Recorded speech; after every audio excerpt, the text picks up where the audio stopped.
We believed that it was most desirable for the rebels to win. We believed in the principle that the alliance is undissolvable. We, or many of us at least, believed that this conflict was inevitable, and that the imperial oppression had lasted long enough. But we also believed that those who stood against us held a conviction as sacred as our own. It was those strong convictions that were most worrisome to us. Dantana Morse, rebellion sympathizer. The rebel cause. A cause culminating in a fierce galactic civil war that pitted father against son, man against machine, and the dark against the light. Although battle-tested and honor-driven, the Rebel Alliance was seemingly nothing more than a continual nuisance to the pure might of the growing Imperial force. Until the Alliance dealt a crushing blow to the Empire's frontier advancement by defying all odds and destroying the Imperial's ultimate weapon, the Death Star. With the Empire seemingly cowering in pain, the rebels had reason to be optimistic, but not overly so. The Empire would strike back, and strike hard. The ensuing engagement would be devastating and severely handicap the Rebel Alliance with massive loss of life, machinery, and troop morale. Nothing could prepare the rebel forces for the all-out ground assault that became known as the Battle of Hoth. Hoth's silence is deafening. Only when this silence is broken by its gale force windstorms do you realize just how desolate a planet it is. But for a short time, there was life here, and death. A fight for freedom on the frozen pale tundra would take a turn to the dark side and cost the rebel freedom fighters many lives and grant the Empire a substantial victory. After the attack on the Death Star, the location of the rebel base on Yavin 4 had been compromised and a new base location had to be sought out. The more desolate and uninhabited place, the better, and none more desolate than the planets of the Hoth system. On the sixth planet of this remote ice world of unbearable cold, the rebel forces constructed the secret Echo Base. The base was located on the northern edge of the only livable temperate band that circles its equator. The planet otherwise is uninhabitable, a perfect place to hide from the Empire. The rebels needed time to rebuild their forces and to continue to plot. The location of the rebellion's Echo Base appeared to be strategically brilliant. An uninhabitable speck, it was highly unlikely that the Empire would ever look for it at that location. It was so tiny, it was so out of the way, that the chances of them finding it were infinitesimal.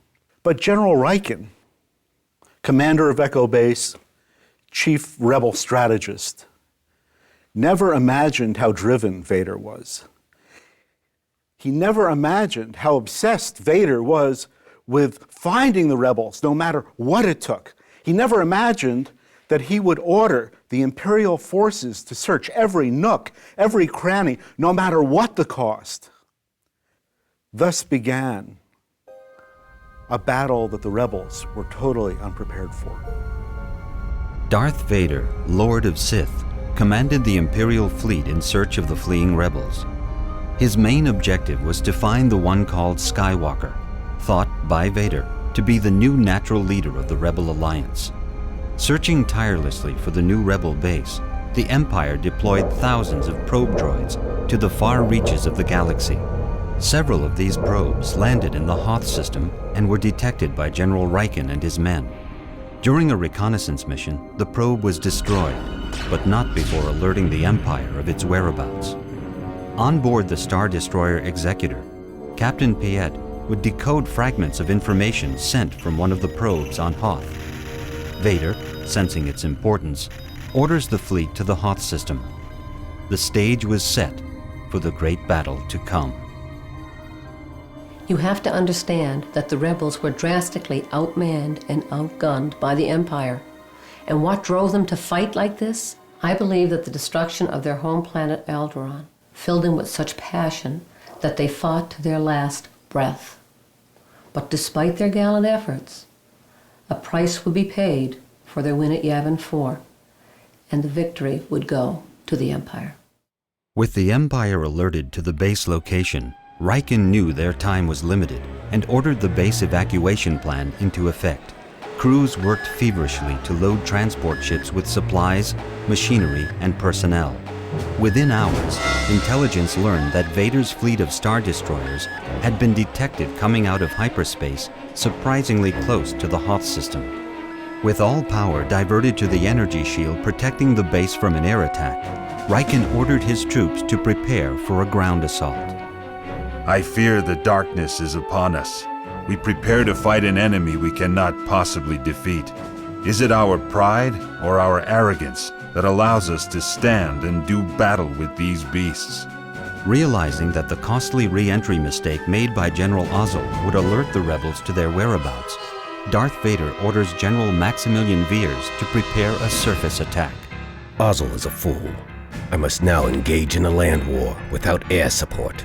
Surely it will give the rebels time to prepare a defense, and it will take my troops longer to destroy their shield generators. I must not fail Lord Vader. My future and my life are at stake. I have supreme confidence that this day we will see the end of the rebellion. Veers is a great warrior. He will lead us into a glorious victory for Lord Vader and for the Empire. With the shields momentarily down and transport ships ready, the rebels' ion cannon is fired to create a path of interference amongst the Star Destroyer fleet. With only 2 fighters for escorts, a rebel transport ship is launched and slips by the destroyers. The first of many transports looking to launch, and time was running out. Landing outside the energy field, General Veers deploys the impressive Imperial Blizzard Force. Veers is confident that the rebel defenses will be no match for the most feared, heavy-armored ground weapon, Imperial Walkers, as well as his legions of snow troopers. In response, rebel snowspeeders disperse from the icy fortress and form attack lines.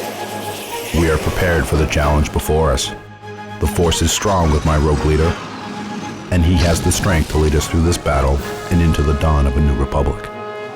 Armed with blasters alone, the agile speeders were no match for the firepower of the formidable walkers and their impenetrable armor. I hear thunder in the distance. I know it is not of this world. It is man-made, a monster of evil. Steel beast with 4 legs. Imperial Walker. It comes for me.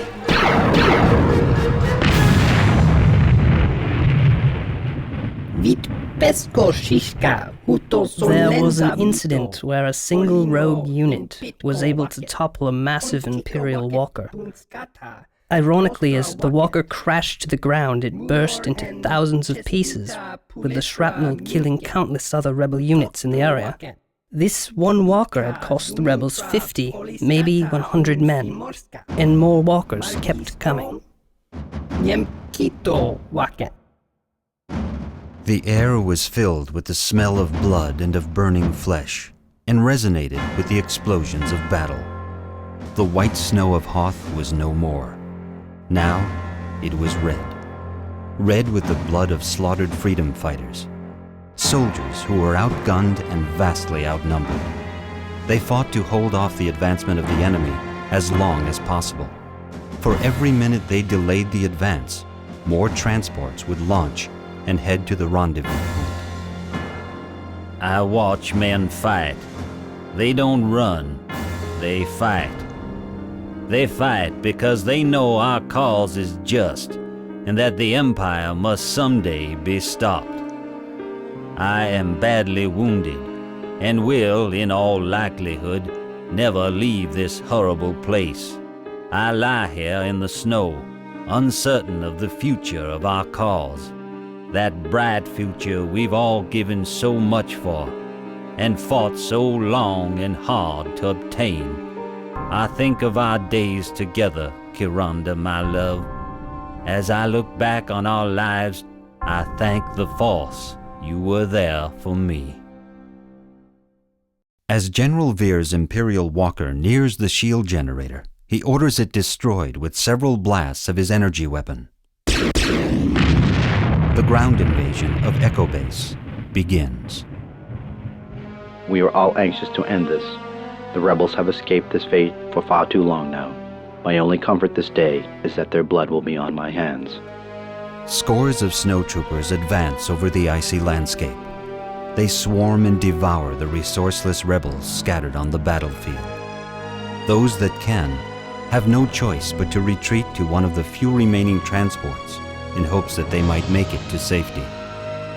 Joined now by Lord Vader, snowtroopers almost effortlessly blast their way into the nearly abandoned Echo Base, only to find that all rebel transports are away, and with them, Vader's hopes of smothering the rebellion. Although it appeared to many that this was a great victory for the Empire, history has shown that in reality, it was a tremendous failure. Princess Leia and Skywalker had escaped. Yes, the Echo Base was annihilated. Ships were destroyed. It was a disaster initially, but numerous rebel transports and fighters escaped. They eluded Vader's grasp. These same ships and crews rendezvoused behind the moons of Endor and turned the tide in the biggest and most decisive battle over the Imperial forces. This was the battle that brought light back to the galaxy. I have returned to this wasteland of barren white plains and vast mountain ranges that vanish into the mist. I return to pay my respects to the ones who died for our freedom. I return to my own memories of a battle long ago. I return to Hoth.